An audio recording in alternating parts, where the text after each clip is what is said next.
দেখো 26,000 চাকরি বাতিল হচ্ছে, যেটা আজকে চিফ জাস্টিস বললেন। কেন কি যে যখন তিনি জাজমেন্ট দিচ্ছিলেন তার মধ্যে তিনি বলেছেন কি একটা বড় লেভেলে একটা ফ্রড হয়েছে এবং 4টে প্রিন্সিপাল অফ ল তারা অ্যাপ্লাই করেছেন এই অর্ডার দেওয়ার জন্যে। তার সঙ্গে সঙ্গে তিনি বলেন কি পুরো প্রসেসটাই টেন্টেড ছিল, ম্যানিপুলেশন হয়েছে এবং ফ্রড হয়েছে যেটা বিয়ন্ড রিপেয়ার, অর্থাৎ যে ফ্রড হয়েছে সেটাকে রিপেয়ার করা যাবে না, সেটা চিফ জাস্টিস বলেন।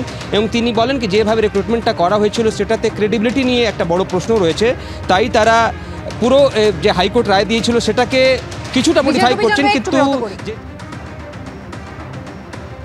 এবং স্টেটের তথ্য তার মধ্যে বিস্তর গল্পে বোর্ড বলছে যে 5,189, একজন বলছে 5,485, একজন বলছে 4,327, আর একটি সংস্থা বলছে 8,361। 4টে আর্টিকেল 12 অথরিটি 4 রকম তথ্য, ফলে এই 4 রকম তথ্য দেওয়ার ফলে কি হয়েছে, সঠিক তথ্য আদালতের সামনে প্লেসড হয়নি। যদি সঠিক তথ্য না দেন খুব স্বাভাবিকভাবেই এই যে তথ্যের গরমিলের জন্য এই যে পৃথকীকরণ, বৈধ অবৈধের পৃথকীকরণ সম্ভব হবে না, সেটাই স্বাভাবিক। ফিরদৌস শামীমের বক্তব্য আপনারা শুনলেন যে তথ্যের গরমিলের জন্যই কিন্তু এই সেগ্রিগেশন অর্থাৎ বৈধ অবৈধর মধ্যে ফারাক করা সম্ভব হলো না। বিজেন্দ্র সিংহ সরাসরি এই মুহূর্তের সব থেকে বড় খবর। বিজেন্দ্র, দেখো আজকে সব থেকে আগে দেখতে হবে কি চিফ জাস্টিস অর্ডারের মধ্যে কি লিখিয়েছেন, যেটা অপারেটিভ পার্ট তিনি পড়লেন সেটা যদি আমি একটু জানানোর চেষ্টা করব। প্রথমে তিনি যখন জাজমেন্ট লিখতে স্টার্ট করেন তখন তিনি বলেন কি এটাতে পুরো একটা ফ্রড হয়েছে, 4টে প্রিন্সিপাল অফ ল তারা অ্যাপ্লাই করেছেন এবং তারা মনে করছেন কি যে টেন্টেড এবং ম্যানিপুলেশন যেটা হয়েছে সেটা বিয়ন্ড রিপেয়ার রয়েছে। তিনি বলেন কি এটা ক্রেডিবিলিটি নিয়ে প্রশ্ন রয়েছে, তবে হাইকোর্ট যে অর্ডার দিয়েছিল সেটাতে তারা কিছুটা মডিফাই করেছেন, সেটাও চিফ জাস্টিস বলেন। তবে তার সঙ্গে সঙ্গে তিনি বলেন কি যারা টেন্টেড রয়েছেন তাদেরকে চাকরিতে থাকার কোনো জায়গা নেই, কিন্তু যারা আনটেন্টেড তাদের জন্য একটা নতুন করে প্রশ্ন উঠেছিল সুপ্রিম কোর্টের কাছে কি তাদের এজ রিল্যাক্সেশন দিয়ে আবার পরীক্ষার সুযোগ দেওয়া হোক, সেটা কিন্তু তারা পাবেন, সেটা সুপ্রিম কোর্ট আজকে বলেছে। এবং যারা টেন্টেড ছিলেন তাদের এই 4 বছরের চাকরির কিন্তু তাদের স্যালারি ফেরত দিতে হবে, সেটাও আজকে সুপ্রিম কোর্ট অর্ডার দিয়েছে।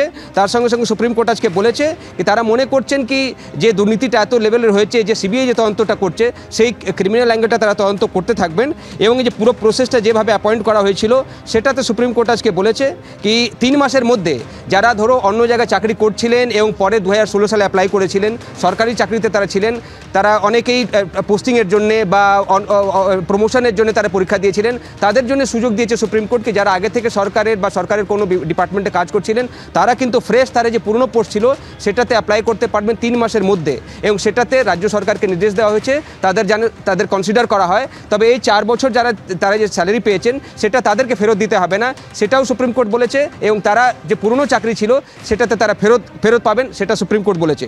তার সঙ্গে সঙ্গে যারা নন টেন্টেড যাদেরকে চিহ্নিত করা খুব সম্ভবত সম্ভব হয়েছে, কেন কি যেভাবে অর্ডারটা এসছে সেটাতে বলা হয়েছে কি তাদেরকে ফ্রেশ একটা সুযোগ দেওয়া হবে, ফ্রেশ পরীক্ষা নেওয়া হবে এই 26,000 পদের জন্য এবং তাদের এজ রিল্যাক্সেশন দিতে হবে, যেটা আমরা দেখেছিলাম লাস্ট হিয়ারিংয়ে বিকাশ ভট্টাচার্য বিশেষ করে এটা বলছিলেন কি যারা যোগ্য এবং যারা চাকরি পাননি দুর্নীতির জন্য তাদেরকে একটা ফ্রেশ সুযোগ দেওয়া হোক পরীক্ষাতে বসার জন্য, সেটা সুপ্রিম কোর্ট আজকে অ্যাকসেপ্ট করেছে। এবং সুপ্রিম কোর্ট বলেছে কি যেহেতু তাদের এজ রিল্যাক্সেশন দিতে হবে, তারা অনেকেই বয়স বেশি হয়ে গেছে, তারা ওই এজে অ্যাপিয়ার করতে পারবেন না পরীক্ষাতে, তাদেরকে সেই রিল্যাক্সেশন দেওয়ার জন্যই সুপ্রিম কোর্ট বলেছে।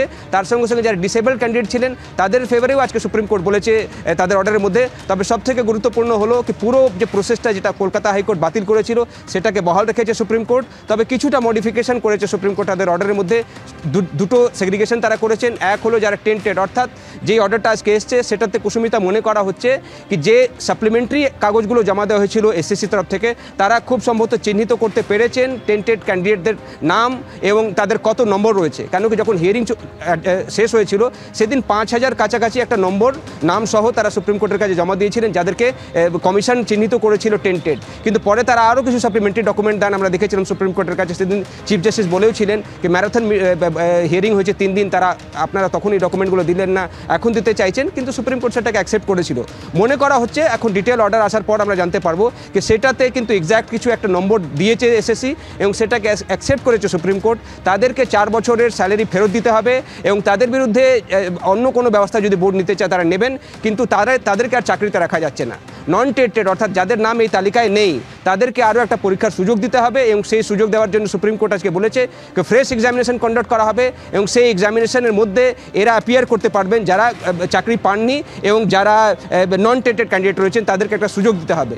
যেহেতু এজ নিয়ে একটা সমস্যা ছিল, অনেকেই এজ বেড়ে গেছে, তাদের কি হবে সেটা তো সুপ্রিম কোর্ট বলেছে কি তারা একটা পাবেন কি এজ রিল্যাক্সেশনসের একটা থাকবে, কন্ডোন করা হবে তাদের এজ এবং এবং এবং তাদের এজ রিল্যাক্সেশনের জন্য একটা সুযোগ কিন্তু দেওয়া হবে, সেটাও আজকে সুপ্রিম কোর্ট বলেছে।